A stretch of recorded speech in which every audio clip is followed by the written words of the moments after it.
ခေါင်းပတ်လေးထိုးဖို့အတွက်ကိုကြတော့မင်းက SI က 3.0 နဲ့ပဲတုံးပြပေးမယ်ပေါ့နော်ပြီးတော့ဒီမှာခြေရောင်ကမိကောတုံး5 line နဲ့တုံးပေးထားတယ်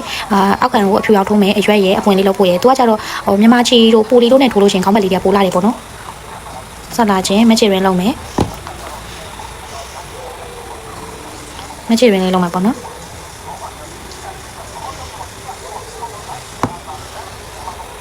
မချေရင်းနဲ့မှာတိုင်တိုလေးချင်းလေးကတက်မယ်1နဲ့3 4ပြီးရင်တိုင်ရှည်လေး3ကထိုးမယ်1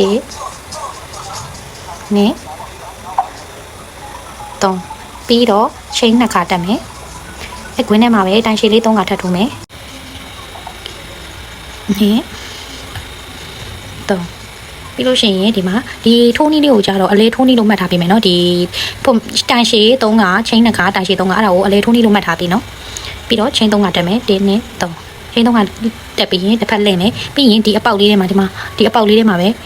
တိုင်ရှည်2ခါထိုးမယ်တိုင်ရှည်2ခါပြီးရင်ဖုံမီတစ်ခါတက်မယ်ပြီးရင်ဒီအလဲကောင်ကနော်ဖုံမီ2ချက်ထိုးထားတဲ့ပေါက်မှာတိုင်ရှည်3ကချင်း2ခါတိုင်ရှည်3ကဒီလေးထိုးမယ်နော်ဒါကကြတော့အလဲထိုးနေဒီမှာအလဲလေးဒီမှာအလဲထိုးနေပြီးလို့ရှိရင်ချင်းတစ်ခါတက်မယ်ချင်းတစ်ခါတက်ပြီးလို့ရှိရင်ဒီချင်း3ခါတက်ထားတဲ့ဒီဘက်ဒီအပေါက်လေးနော်အဲ့အပေါက်လေးမှာတိုင်ရှည်3ခါထိုးမယ်ဒီလိုလေးရမယ်နော်ပြီးရင်ဖုံမီ3ချက်တက်ပြန်လဲပြီးရင်ဒီဖုံမီတက်ထားတဲ့အပေါက်မှာပဲတိုင်ရှည်လေး2တိုင်ထိုးမယ်ပြီးရင်ချင်းတစ်ခါတက်ပြီးရင်ဒီဘေးဒီမှာနော်ဒီအပေါက်လေးချင်းတစ်ခါတက်ထားတဲ့အပေါက်လေးထဲမှာတိုင်ရှည်3ခါတိုင်ရှည်3ကဖုံမီတစ်ခါတိုင်ရှည်3ကဖုံမီတစ်ခါကိုကြတော့ဘေးထိုးနေလို့မှတ်ထားလိုက်ပြီးရင်တိုင်ရှည်3ကဖုံမီ2ခါတိုင်ရှည်3ကထိုးထားတဲ့ဟာကိုကြတော့အလဲထိုးနေလို့မှတ်ထားပြီနော်အဲထိုးနေလေးတိုင်းပဲ15နဲ့ရအောင်ထိုးသွားမယ်နော်15နဲ့မင်းပြောတဲ့ဒီနည်းလေးတိုင်းပဲထိုးလာတာ15နဲ့ရပြီပေါ့နော်15နဲ့ထိုးမယ်ဒီမှာဒီကနေစရအောင်ဒါမင်းတို့ထိုးလိုက်ဟာ1 2 3 4 5 6 9 10 11 12 13 14 15နဲ့ထိရပြီ15နဲ့ထိရပြီဆိုလို့ရှိရင်အရွက်လေးထိုးမယ်အရွက်လေးထိုးဖို့တော့ကတော့မင်းကဒီအစိမ်းရောင်လေးသုံးပေးထားတယ်ပေါ့နော်တစ်ခါလုံးမယ်ပြီးရင်ဒီရှည်ဖြတ်ခဲ့တဲ့အပေါက်ထဲမှာပဲအကုတ်ထဲမယ်ဒီကျိုးလုံးလေးကိုယူမယ်ဒီကျိုးလေးအဖြူနဲ့အစိမ်းကျိုးလေးထိုးရင်းနဲ့တစ်ခါလေးတင်သွားမယ်နော်ချင်းတစ်ခါတက်မယ်တက်ပြီးသွားလို့ရှိရင်မချင်းတစ်ခါတက်မယ်တက်ပြီးသွားလို့ရှိရင်ဒီမှာတိုင်ရှည်လေး3နိုင်ထိုးခဲ့တဲ့ဟာကိုမှဒီအလဲကောင်ကဒီမှာတိုင်ရှည်လေး3နိုင်ထိုးခဲ့တဲ့ဟာကိုမှဒီအလဲကောင်ကအပေါက်လေးမှာတိုင်ရှည်တစ်တိုင်းချင်းတစ်ခါတိုင်ရှည်တစ်တိုင်းထိုးမယ်နော်ဒီမှာနော်အလဲကောင်ကအပေါက်လေးမှာဒီအစာလေးနှစ်ခုတစ်ခါလေးတင်သွားလိုက်တိုင်ရှည်တစ်ခါချင်းနှစ်ခါပြီးရင်အဲ့အပေါက်ထဲမှာပဲနောက်ထပ်တိုင်ရှည်ထိုးမယ်နောက်ထပ်တိုင်ရှည်ပြီးရင်ဒီမှာဒီအရင်တော့ကလိုပဲဒီဂျားတဲ့အပေါက်ကိုမထိုးတော့ဘူးเนาะဒီမှာတိုင်ရှည်3နိုင်ထိုးထားတဲ့အပေါက်ကိုမှဒီအလဲကောင်ကဒီမှာမြင်လာဒီအပေါက်လေးအဲ့အပေါက်မှာထိုးမှာเนาะအဲ့ဒီအပေါက်မှာတစ်ခါလေးခြေစားသိမ်းတိုင်ရှည်တစ်တိုင်းချင်းနှစ်ခါပြီးရင်အဲ့အပေါက်ထဲမှာပဲတိုင်ရှည်တစ်တိုင်းဒီလိုမျိုးလေးဒီအလဲကောင်အပေါက်မှာတိုင်ရှည်တစ်တိုင်းချင်းနှစ်ခါတိုင်ရှည်တစ်တိုင်းဘယ်လိုထိုးမလဲနော်ဒီမှာဒီလိုပုံစံလေးအရွက်ပုံစံလေးပေါ့ဒီလိုမျိုးလေးကိုဒီလိုပတ်လေးထိုးသွားမယ်နော်ပတ်လေးထိုးသွားမယ်ဒီမှာကျတော့ဒီ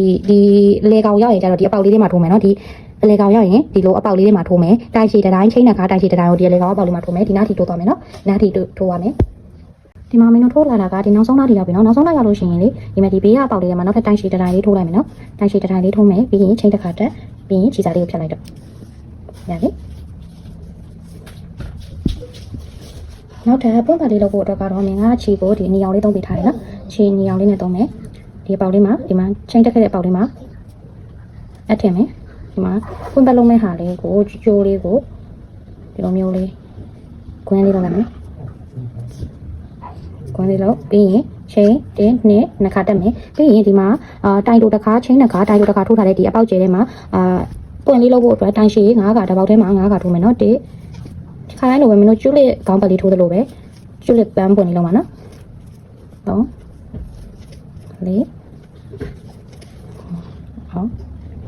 4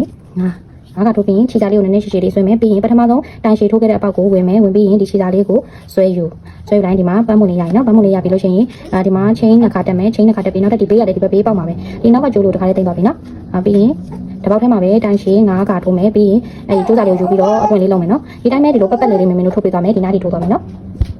ဒီမှာမင်းတို့ထိုးလာတာကဒီနောက်ဆုံးထိရောက်ပြီဆိုလို့ရှိရင်ဒီအပေါက်လေးတွေမှာဒီမှာတိုင်တိုလေးတစ်တိုင်ထိုးမယ်နော်တိုင်တိုလေးတစ်တိုင်ထိုးမယ်ပြီးရင်ချင်းတစ်ခါတက်ပြီးရင်ချီကိုနည်းနည်းလေးရှည်ပြီးဖြတ်လိုက်အစားသိအောင်လို့ဒီလိုကျွတ်လက်ကောင်းဘက်လေးကလည်းပုံလေးပေါ်လာရင်နော်ဒီမှာကျွတ်လက်ကောင်းဘက်လေးလည်းပုံလေးပေါ်လာပြီဆိုတော့ဘေးအနာကွန်ဖို့အတွက်ကမင်းကအဖြူရောင်လေးကိုပဲပြန်သုံးပြပေးထားရနော်ဒီမှာဖြူလေးထိုးဖို့အတွက်ဒီမှာချင်းတစ်ခါတက်ခဲ့တဲ့အပေါက်လေးကိုအပ်ထည့်မယ်ပြီးရင်အက်ကို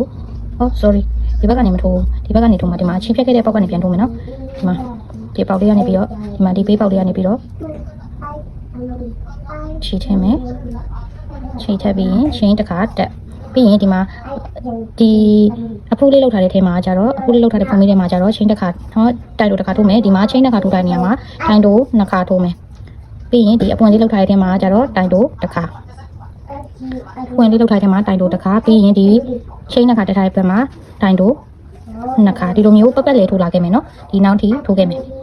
ဒီမှာမင်းတို့ထိုးလာတာကဒီအဆုံးသက်ထိရောက်ပြီနော်အဆုံးသက်ရောက်ပြီလို့ရှိရင်ဒီနားမှာပဲဒီလိုအဆုံးသက်လို့ရတယ်ဒီနားမှာနေရက်ပြပြီးတော့ကျတော့ဒီမှာခေါင်းဘက်အတွက်ကြိုးတက်ပြီးရင်ဒီခေါင်းနေရာလေးကိုကျတော့တိုင်တိုလေးတစ်ချက်စီထိုးမယ်ပြီးရင်ဒီနားမှာကြိုးတက်မယ်ဒါပေမဲ့မင်းကဒီဘေးနားလေးကိုပို့လှသွားအောင်လို့ခရူးကွန်လေးထိုးမယ်နော်ခရူးကွန်လေးထိုးဖို့အတွက်ခရူးကွန်ပုံစံလေးနဲ့အနားကွန်လေးထိုးမယ်အဲ့တော့ချင်းတစ်ခါတက်မယ်လှည့်လိုက်မယ်နော်ဒီလိုလေးလှည့်မယ်လှည့်ပြီးရင်ဒီမှာတစ်ပေါက်ကိုကြုံမယ်ရှေ့အပေါက်မှာတစ်ပေါက်ထဲမှာပဲတိုင်ရှည်9တိုင်ထိုးမယ်2 3 4 5ဒီမှာ9ပြီးလို့ရှိရင်ဒီကက်ရက်ပေါက်ကိုကြုံမယ်ဘေးတစ်ပေါက်မှာရှက်ကော်လေးနဲ့ဆက်မယ်နော်ပြီးရင်ပြီးလို့ရှိရင်နောက်တစ်ပေါက်မှာဘေးကက်ရက်မှာတိုင်တိုထိုးမယ်တိုင်တိုထိုးပြီးလို့ရှိရင်တိုင်တိုထိုးပြီးရင်ဒီတစ်ပေါက်ကြုံမယ်ရှေ့ပေါက်မှာတစ်ပေါက်ထဲမှာပဲတိုင်တိုလေး9တိုင်ထိုးမယ်1 2 3 4 5ပြီးရင်ဒီတစ်ပေါက်ကိုကြော်မယ်ဘေးကအရှိရတစ်ပေါက်မှာရှက်ကော်နဲ့ဆက်မယ်ပြီးရင်ကက်ရက်ပေါက်မှာတိုင်တိုတစ်ခါထိုးမယ်ဒီနည်းလေးတိုင်းပဲဒီမယ်နော်ဒါလေးကိုမရခီးကိုထိုးနေလို့ခေါ်လိုက်တယ်ဒီနည်းလေးတိုင်းပဲဒီလိုပက်လေးကိုလိုက်ထိုးလိုက်မယ်ဒါပေမဲ့ဒီထောက်နေရာကိုကြားလို့ရှိရင်ဒီထောက်နေရာရောက်လို့ရှိရင်အဲ့လိုဒီလိုတိုင်ရှည်လေး9ခုထိုးမယ်နေရာမှာ9ခုထိုးမယ်နော်ဒီထောက်နေရာမှာ9ခုထိုးမယ်ကျန်တဲ့နေရာတွေကတော့အကုန်လုံးတိုင်ရှည်လေး9တိုင်နဲ့ဒီနားထိပဲထိုးမယ်ဒီနားထိရောက်လို့ရှိရင်ပြန်ပြီးတော့တွေ့မယ်နော်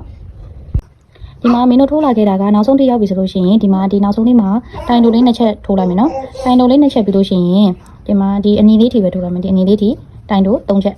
တိုင်တို3ချက်ဆိုလို့ရှိရင်ဒီမှာပက်လေးကထိုးခဲ့ပြီနော်ဒီမှာပက်လေးထိုးခဲ့ပြီဆိုတော့မင်းတို့ခေါင်းမုံပတ်တဲ့ကြိုးလေးလုပ်ဖို့အတွက်ကချိန်ကကိုလိုချင်တဲ့လောက်အရှိတိုင်းထိုးလို့ရတယ်မင်းကတော့ချိန်90ထိုးလိုက်မယ်1 2 3 4 5 6ချိန်90ဒီမှာချိန်90ပြီးပြီဆိုလို့ရှိရင်ဒီ PK ရဲ့ပေါက်ကနေပြီးတော့ဒီလိုတိုင်တိုလေးတွေထိုးသွားမယ်နော်တိုင်တိုလေးတွေ50ဆိုကြ49ကပေါ့တိုင်တိုလေးတွေဒီအဆုံးထိထိုးသွားမယ်အဆုံးထိထိုးပြီးရင်ဒီမှာခေါင်းပတ်မဲ့နေရာမှာလည်းဒီမှာတစ်ပေါက်တစ်ချက်စီနဲ့တိုင်တိုလေးတွေကြီးပဲပက်လေးထိုးမယ်ဒီထောင်းရောက်လို့ရှိရင်ကြတော့ခေါင်းကိုပတ်တဲ့ကျိုးလေးထိုးမယ်နော်ဒါလေးပြီးပြီဆိုလို့ရှိရင်တော့ကျူးလေးခေါင်းပတ်လေးကပြီးစီးသွားပါပြီနော်ပြီးသွားပြီဆိုလို့ရှိရင်ချိန်လေးတစ်ခါတက်ပြီးတော့ခြီလေးကိုဖြတ်လိုက်မယ်ဖြတ်ထားတဲ့ခြီစာလေးကိုပြန်ပြီးတော့ဒီဘက်ဓာတ်ထဲမှာပြန်လေးနဲ့ပြန်ပြီးခြီစာလေးကိုတင်လိုက်မယ်ပေါ့နော်အစာလေးတွေပြန်မထွက်အောင်လို့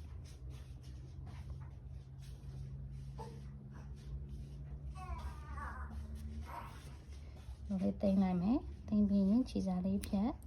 ဒါဆိုရင်တော့လွယ်ကူပြီးတော့မြန်ဆန်တဲ့ဒီကျိုးလေးခေါင်းပတ်ထိုးနည်းလေးကိုရရှိပါ